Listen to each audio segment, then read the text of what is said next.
Hello, welcome to this Idea Miners event called Are You Ready for Ramp-Up 2024? This is part two, event preparation. My name is Al McLeod. I worked on this presentation with Alexander Rennie, who was the 2023 idea owner for the idea that won Ramp-Up Weekend.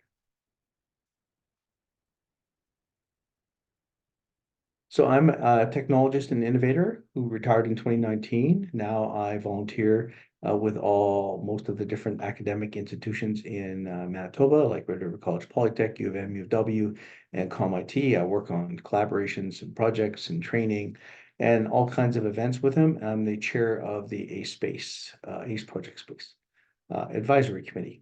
I work with other co-founders of Idea Miners. We've started this startup with the idea of helping innovators bring their ideas forward. And so we call it just a community of innovators. I'm also an innovator and Gen AI enthusiast, very much. So why did we put these events together? The first reason was it's part of our mission to help innovators bring ideas forward. The second one is an experience from the previous two ramp-up weekends. We saw that there was an opportunity, I think, to give people more information before ramp-up started, especially students, to help them prepare for the event so that they could be more successful. And I've had experience working with hundreds and hundreds of students over the last 5 years.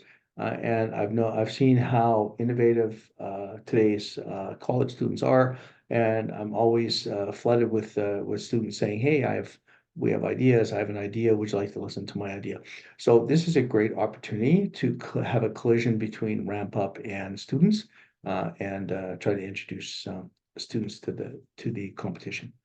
So Ramp Up is a wonderful event. It's really cool, and but it's even better if you're prepared for it. Otherwise, you can miss lots of opportunities. So a bit of a disclaimer first. This workshop was developed based on information from the 2022 and 2023 Ramp Up Weekend events. And the Ramp Up 2024 information will be coming out. And when it comes available, look for any changes between what I'm telling you now and what the 2024 Ramp Up information will be. But I expect it'll be very similar because it usually is pretty similar each year. The ramp up process or method is based on the lean startup methodology. So I recommend you go to the lean startup and take a look at anything by Eric Ries around lean startup. Lean startup is a methodology based around reducing waste and doing things quickly, efficiently, and not taking time or money to burning through time and money in order to learn and improve your product. So it's about building your startup as efficiently as possible. So Ramp Up Weekend has a couple paths that you can go on. You can start by bringing your own idea, and in that case, you should prepare in advance and really go for it because you have a great opportunity there. Or you could join a team. There is a bit less preparation required, but you should still spend time with this deck and working with us on your event prep to understand how best to contribute. But it's a huge opportunity to learn and network, just even joining a team. And by the way, if your own idea isn't selected to be a finalist and being worked on during the weekend, we recommend strongly that you join another team where your skills are needed. And so you can work through the weekend anyway, but on someone else's idea. It's still a great way of learning. So the strategy I recommend if you bring an idea is to really show up kind of prepared for battle, right? And have a compelling problem that will get you into the top 10. Bring an ally or two and attract a great team at the event. Stay plugged into the flow of the event. There's lots of opportunities for resources and support, but only if you know what's happening during the event. And then match your event activities to the event flow so you can take maximum advantage of those resources. And develop an attractive prototype that explains your solution. Spend time to make a really good looking prototype, and then nail the rubric, both for the solution and for the pitch, so they match. That's very important. So one thing that happen is we got Alexander Rani to involved in this because Alexander, as the winner from last year's Ramp Up weekend, has lots of good feedback for students. And it's not that long ago he was a student himself. So his advice is it's okay to come with an idea. Lots of people have good ideas. Without an idea, I should say. See, I did that the last 2 years. I showed up without an idea and just picked a team, picked an idea or an entrepreneur I liked and started working with them. So lots of people have good ideas and they just need people with complementary skills, and that's you. So as long as you're willing to stick it out for the weekend, you can still have a good time and you won't be a burden, you'll be a support. So it's not the end of the world though if your idea isn't chosen. You can join another team, compete, learn and network. So that's Alexander's view as well. So here's what the journey looks like, right? So today we're talking about pre-event prep. How can I get ready so that I understand the event, I'm prepared to compete? The kickoff event is on April 26th, Friday, at about 6 o'clock. The doors open at 5. The 60-second pitches start and are the last year we had 45 in 2023. 45 pitches, 45 ideas. Then the dot voting and building teams, up to 10 teams. The next step is Friday evening, we're starting work. And Saturday AM is our big push. That's when you have the whole day to work. So it's the main day. And you have access to mentors that morning, and you want to make sure you use your mentors. And you also have access to the World Trade Center resources there to do research for you. Saturday night, you're going to nail the tough rubric categories and make sure that you've got a very tight solution and a very tight, therefore, tight pitch. Sunday morning, you're going to do your pitch practice. You're going to really focus on that, and you're going to make sure that you take advantage of the pitch resources there for you. There are people who will listen to your pitch and give you good, strong feedback and ask questions like a judge would. And then Sunday later at night is the pitch finals. And then after the event, you have to figure out what you're going to do next. So let's talk about if you have an idea and you're coming into this event. And even if you don't have an idea coming into the event, you just want to join a team, this will allow you to understand what we're telling the people with ideas to do as well. So how much prep should you do? Do if you have an idea and you're coming into the event? Well, that depends.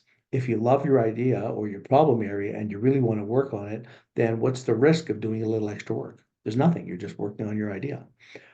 If you really don't love your idea that much and you're just coming in with an idea, yeah, I'm not sure it's worth doing that. But if you do that, then maybe you don't do as much prep.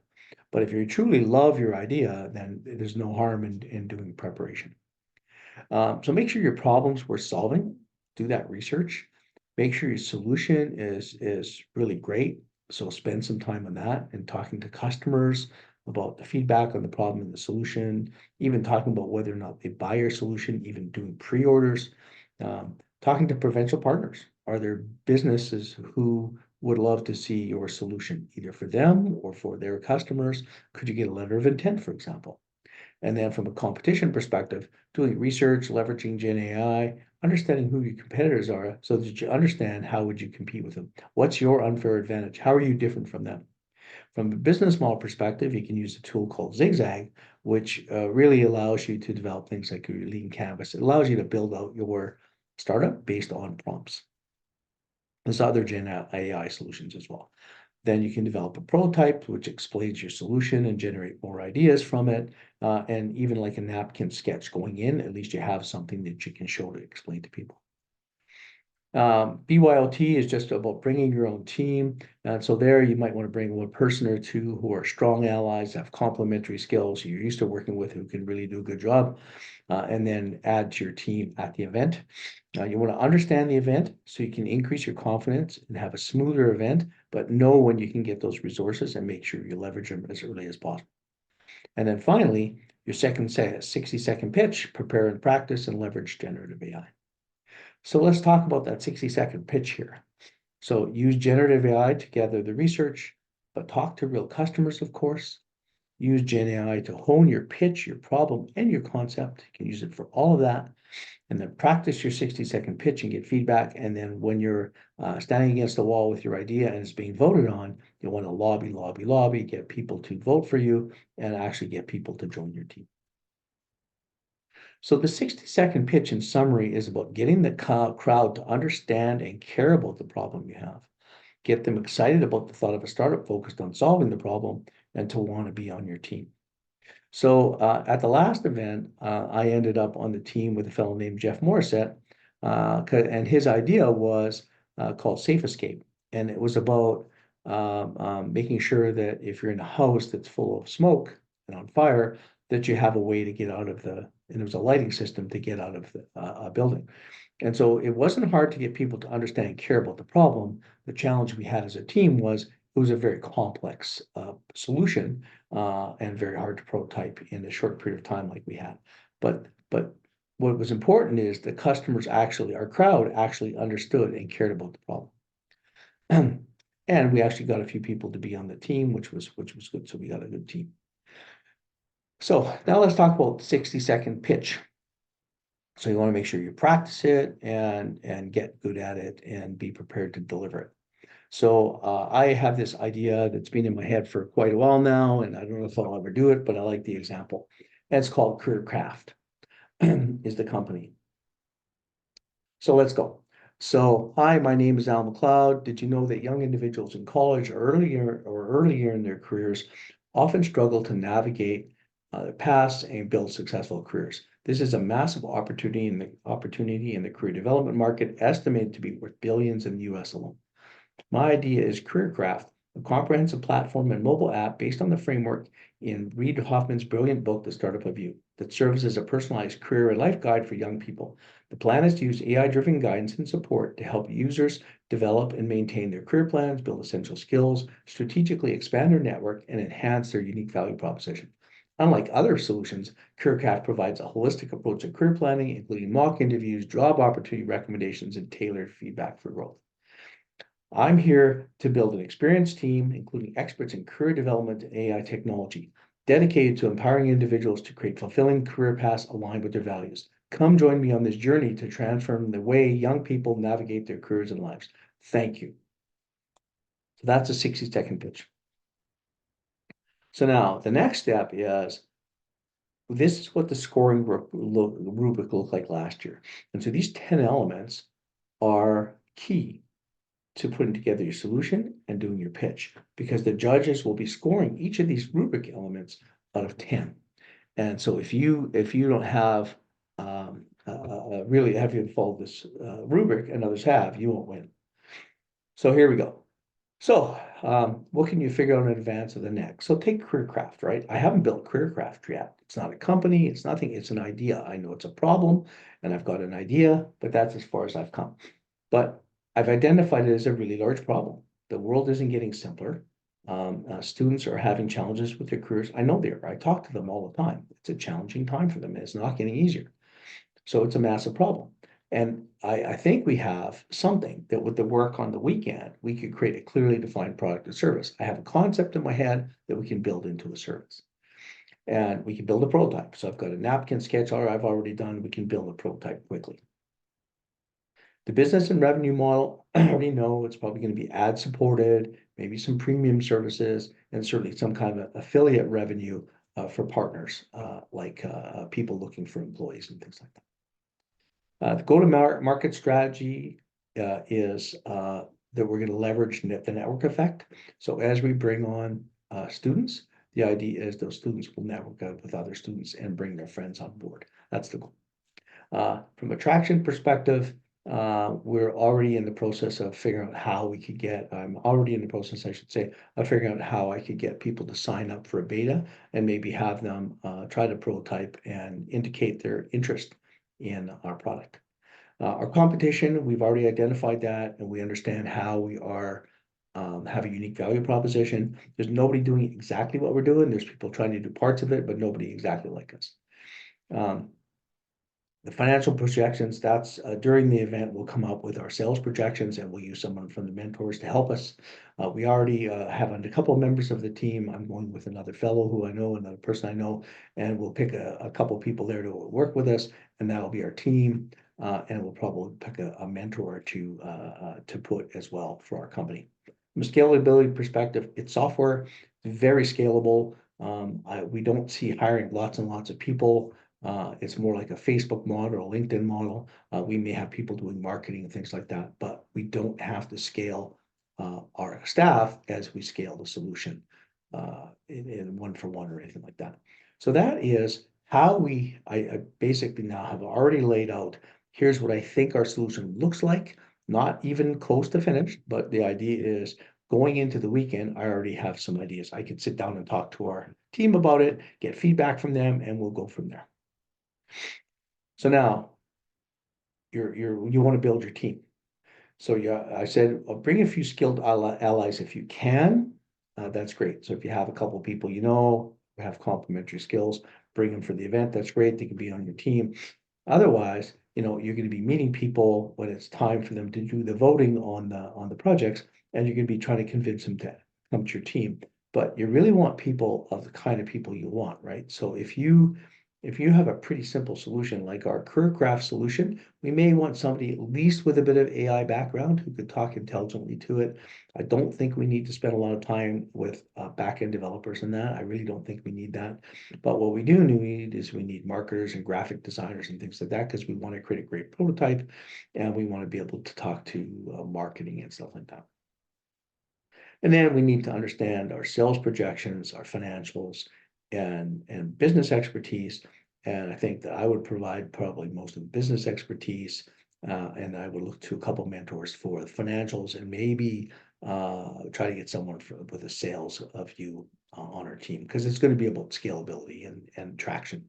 And then from a connectors perspective, I'm pretty good there. I have a lot of relationships I think that I could call on for this one. But if you don't, then can you get somebody who's a real connector and it maybe somebody with business expertise who's also a connector? Okay, that's how you build your team, finding the people who are good. And by the way, are you the pitcher or do you want to get someone on your team who's going to be the pitcher? You do not have to pitch if it's your idea. You can get someone else to pitch. And that happened a couple times. I think at least two of the finalists last year had somebody else pitching.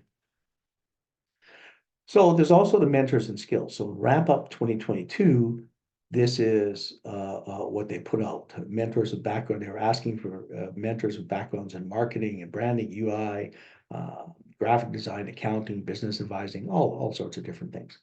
So when you start the program, you'll get a list of the mentors. And what you want to do is look at your rubric and where do you think you need the most work and book those mentors first. Because if they give you information that changes your thinking on your solution, it could have a ripple effect and you want to have time to adjust to that. And the same thing, as early as you can get your pitch to the point where you can practice it with someone, you get more time to actually change your pitch. So it's a bit of a juggling act, but you want to try to make sure that you have enough time to react to the meetings you have with mentors. So here's a lean canvas. The lean canvas is a beautiful a tool built by Ashmar Maria, the guy who developed a running lean methodology, but he also has a um, but the lean canvas, I should say, is actually developed based on the business model canvas. And in here, what I did was I mapped what we know so far for my career craft idea here onto this lean canvas. And so when you look at this, you can have a pretty interesting discussion, I think, with your team. You can have a good discussion with your mentors. And as you write down kind of in here what your top 3 problems are and things like that, you've identified where this information goes in your that you're covering off all of the elements, I should say, of your of the rubric that the judges will be using. Okay. So the next step is to use a generative AI solution called Zigzag, and I would use that to help build up my lean canvas. And so we're going to go to Zigzag, and I'm just going to make sure that it is showing up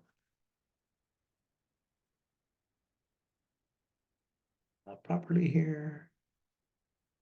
It is, that's good. Okay, so with Zigzag, what you do is you put in a prompt. And so here I talked about this startup of you, pretty much the same prompt as I had in my 60-second pitch that I did, same concept, called CareerCraft, based on Reid Hoffman's book and AI. And so here it is. And here's what the business prototype looks like, and that is the lean canvas. So if you look at the lean canvas, here are all the sections: problem, solution, unique value proposition, unfair advantage, customers, etc. And so it gives you a good stab at what it thinks your business canvas, lean canvas is. Now you can go here and you can actually determine whether or not you agree with it, but it gives you a great start. And I would say it's almost never, it's not going to be perfect, but man, it saves you a lot of time. So now if we go into the details for the lean canvas, now we can see the customer segments. So this aspiring innovators, early career explorers, networking novices, and all different kinds of potential early adopter customers or customer adopters for our solution. Talks about the problem. And actually, this is, as you can see, there's more about the problem here than we actually even identified in our prompt. There's also competition, who's our direct competitors, indirect, and then alternative solutions. And then I love this part. So it talks about your solution, but also talks about potential ways to play. So this is ideas that you could use that you could actually, I never had these ideas. These are ideas they brought forward that Zigzag brought forward to me that I can now use in my solution. Talks about the unique value proposition, AI-powered career and life navigator tailored for the ambitious young. Develop your ABZ plan, enhance skills, and connect strategically. Really nice value proposition. And then the other thing I like is the unfair advantage. Use of proprietary AI tailored to individual career planning combined with the integration of the ABZ model, which is Reid Hoffman's model. Anyway, so that is the lean canvas. Now, it doesn't just do that, though. It also will create things like critical hypothesis. So these are risks or things that are important that you've assumed in your business model that you have to test because it may not be true. And so it gives you tests for that. That's one thing, which is pretty cool. But it also has, it'll do it'll set up the customer interviews for you. And so here it's developed questions for the customers. So an example, here you go. So what do you hope to achieve by using a career life guide platform like the one described? And it just gives you lots of potential interview questions for customers. The other thing that it does, which is kind of cool, is it will do a landing page for you.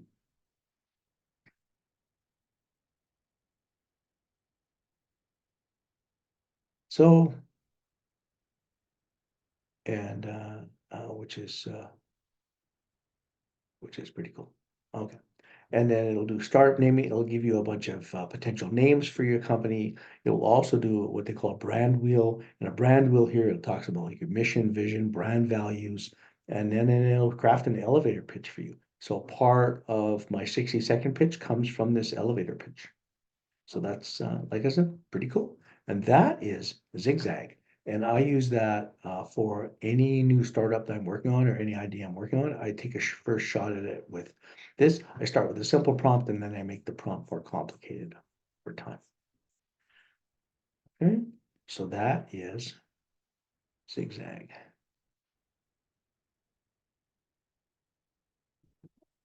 So, okay, so now let's go back to our presentation. And let's talk about the final pitch. So who's your customer? Explaining who's your customer. Explain why the problem is important. Why does it matter that we fix this problem? Creating a hook. So how do you hook them in that this is an important thing? If you look at CareerCraft, the problem is that young people are really having problems. I could talk a bit more about things like mental health issues and that, but really you could talk about the hook is it's very important. Just like with Safe Escape, that was the fire escape idea. The idea that what we said was, okay, so close your eyes. You're in a place you're not used to with your family. It's the middle of the night. All of a sudden, the fire alarm goes off and you wake up. And you wake up from the fire alarm and you don't know where the exits are. You really don't know where you are. And there's smoke. You smell smoke now. And there's smoke from the room. That is the way we got kind of like a sense of a hook where people say, wow, that's not good. I feel that. So how do you get people to feel your problem? You want to nail the rubric, you want to get those 10 elements, and you want to have an answer for each of those 10 elements. You want to have a really cool deck. I'll show you the winner from last year. It's very nice. Have a style guide that is, makes it very simple to understand. You want to have confidence, practice, and then use your mentors to help you fill out those other parts of the rubrics, the ones that are a little harder, like scalability, traction, finding all those things. Make sure you have those things covered and in your pitch deck. And it's 5 minutes pitch and 5-minute Q&A. So here's some more feedback from Alexander Rennie. His advice as a former Rampup winner. So final pitch, make sure your problem is reasonable in scope, but grand in idea. Part of what they're looking for is viability, but also something unique to become a large success for the province. Part of making it reasonable, it's easily understandable. So you want to avoid something that requires lots of domain knowledge to understand. So this is what happened with our idea for Safe Escape. It was just too complicated to explain. In fact, it was too complicated for us to create an effective prototype. So that was a problem. Another point to consider for the scope is that if your idea requires a critical mass of users, it may not be a good fit for this event. In the case of CareerCraft, it's kind of like that. You need to have a network effect. You need to get a lot of users, but I think it's an easily understandable solution. So I think it still would have a chance. So simplicity is king.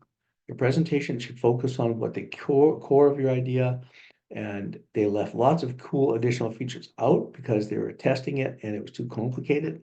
People will tell you a prototype doesn't have to look good, but it does, and it affects the authenticity of the thing. And so what happened was when we did our Safe Escape, the prototype we had ended up not looking very good. It was really kind of cheap, and it really didn't look authentic at all. It's no different than if you create a website that looks weird and you view it as less trustworthy because it really doesn't look very good. So product versus feature, know the difference. Lots of good ideas that they may be cool, but they don't translate to a business. And you want to look at who will pay for it. The business case will help you identify the difference. He also said that in his first ramp up about 6 years ago, spent the whole time building a working prototype in code. He loved it, but it gave a good overview, but they didn't end up using it because it didn't fit because you only have 5 minutes. So it's important to build a prototype, but he suggests using Figma. I 100% agree. Use a prototyping tool. Don't get so bogged down building it, you miss out on other parts of the event. At the end of the day, it's an opportunity to learn skills and meet new people. Great advice by Alexander. And he works in startups. He knows that as a dev on a small team, you need to understand the business side of things. If you want to develop solutions that actually solve problems and are technically viable, you need to understand what the problem is, and you don't want to isolate yourself from the business, which a lot of technical people do. It's not a good idea. So here's the pitch from last year that won. The product was called Addressify. Changing your address has never been so easy. So that's right off to a good start. There's the hook. Changing your address has never been so easy. That's an interesting tagline. And right away, it's just, okay, interesting. So the problem, updating address information across multiple service providers is frustrating, time-consuming, error-prone, and errors can lead to fines, fees, and disruptions in critical services. So there's the problem. It affects everybody. They're using what they call a rule of threes. Our brain works really well holding 3 items in it. So that's a really well done concept. And again, they repeat Addressify, changing your address has never been so easy because what they've done is they've